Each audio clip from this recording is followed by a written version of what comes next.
আজকে দিয়ে শ্বশুরবাড়িতে 6 দিন পার করলাম। এর মাঝে কত রকমের পছন্দের খাবার যে খাওয়া হয়েছে।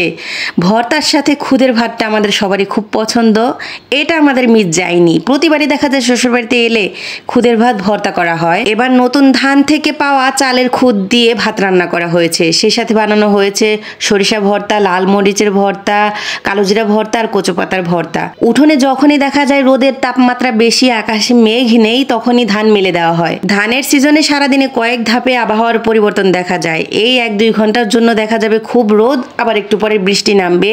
তো এই সুযোগটাই অনেকে মিস করতে চায় না। 2 ঘন্টা যদি রোদে এই ধানগুলো শুকানো হয় তাহলেও কিন্তু অনেকটা সময়। দিনের অর্ধেকটা সময় আমরা বাড়িতে থাকি আর বাকি সময়টা বাড়ির নিচে এই বেঞ্চে বসে কাটিয়ে দেই। এখানে বসলে আবার দেখা যায় কেউ না কেউ ভালোবেসে কোনো না কোনো কিছু দিয়ে যায়। এই যে গাছ পাকা বেলটা দেখতে পাচ্ছেন, এটাও কিন্তু গিফট হিসেবে দেওয়া হয়েছে। আমরা সবাই মিলে বসে এই পাকা বেলটা খেয়ে নিচ্ছি।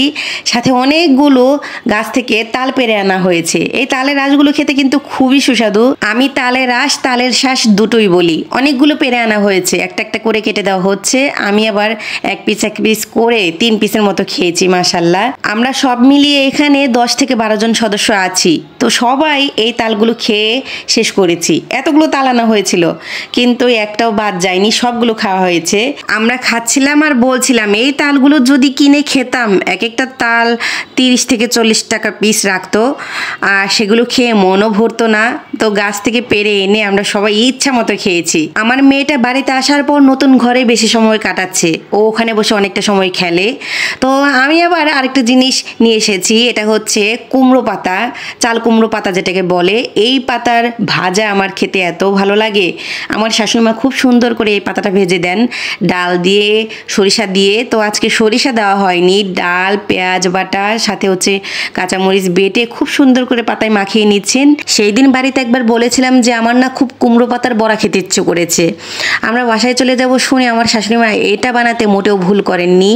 আমার জন্য বেশ কয়েকটা কুমড়ো পাতার বড়া, ডালের বড়া, তারপর হচ্ছে ছোট জালি যে চাল কুমড়ো আছে ওটা ভাজা করে দিয়েছেন। আজকে বাসায় চলে যাব, আমার আম্মা জান এই দোলনাটাকে খুব বেশি মিস করবে। এখানে আসার পর আমি ওকে এই দোলনাটা তৈরি করে দিয়েছিলাম। সে অনেকটা সময় এখানে পার করেছে। বিকেলের অর্ধেকটা সময় সে এখানে দোল খেত, আমি ধাক্কা দিতাম, ওর ফুপি ধাক্কা দিত, একটু পর পর আবার সে নিজেও খেলতো।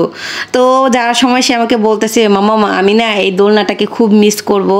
সত্যি বলতে বাড়িতে আসলে কিন্তু বাচ্চারা বেশি খুশি হয় একটা কারণে, সে অনেকটা খেলার সময় পায়।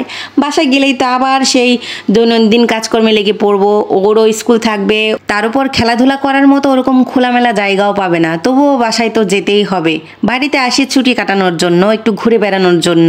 এখন আর মন চাইলেও গ্রামে পার্মানেন্টলি থাকা যাবে না, প্রধান কাজ তো থাকে বাসায়। এই যে চলে যাচ্ছি, বাসায় যাওয়ার পর সবাইকে যার যার মতো আবার কাজে লেগে পড়তে হবে।